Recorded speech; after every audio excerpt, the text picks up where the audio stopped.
കുറഞ്ഞ സമയത്തിന് കൂടുതൽ കാര്യങ്ങൾ. ഇപ്പോൾ ധാരാളം ആളുകൾ ഹജ്ജ്, ഉംറ, ശബരിമല തീർത്ഥാടനത്തിൽ പോകുന്ന സമയമാണല്ലോ. കുറേ ആളുകൾ OP-യിൽ മുട്ടുവേദനയായിട്ട് കാണിക്കാൻ വരാറുണ്ട്.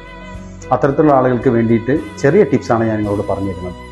നിങ്ങൾ ആദ്യം മുട്ടുവേദന ഉണ്ടെങ്കിൽ നിങ്ങളൊരു ഓർത്തോ ഡോക്ടറെ കണ്ട് നിങ്ങളുടെ മുട്ടിൻ്റെ തേയ്മാനത്തിൻ്റെ സ്റ്റേജ് മനസ്സിലാക്കുക. ആദ്യം നിങ്ങൾ ഡോക്ടറെ കണ്ട് ഒരു എക്സ്റേ എടുക്കുകയും ചെയ്യുക. സ്റ്റേജ് മനസ്സിലാക്കിയതിനു ശേഷം കാൽസ്യം, വൈറ്റമിൻ D3 ടാബ്ലറ്റും അതുപോലെ തന്നെ അനാൽജസിക്സും കഴിച്ചു തുടങ്ങുക.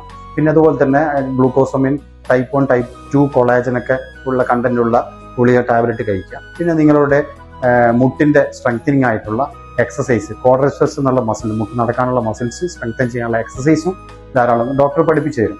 പിന്നെ അതോടൊപ്പം തന്നെ സ്റ്റേജ് 2, 3 ഏർലി സ്റ്റേജ് ഒക്കെ ആണെങ്കിൽ നിങ്ങൾക്ക് കുറച്ച് കോസ്റ്റ്, ചെറിയ ആൾക്ക് വേദന കുറയാത്തൊക്കെ ആണെങ്കിൽ നിങ്ങൾക്ക് PRP എന്നുള്ള കോസ്റ്റലായിട്ടുള്ള PRP ഇഞ്ചക്ഷൻസ് അല്ലെങ്കിൽ ഹൈലോറോണിക് ആസിഡ് ഇഞ്ചക്ഷൻസ് ഒക്കെ എടുത്തു കഴിഞ്ഞാൽ വളരെ ആനന്ദകരമായിട്ട് സുഖകരമായിട്ട് തന്നെ നിങ്ങളുടെ ഹജ്ജ്, ഉംറ, അതുപോലെ തന്നെ ശബരിമല തീർത്ഥാടന യാത്രയും എത്ര നടന്നിട്ടാണെങ്കിൽ പോലും നിങ്ങൾക്ക് വളരെ സന്തോഷകരമായി തീർത്തു വരാവുന്നതാണ്.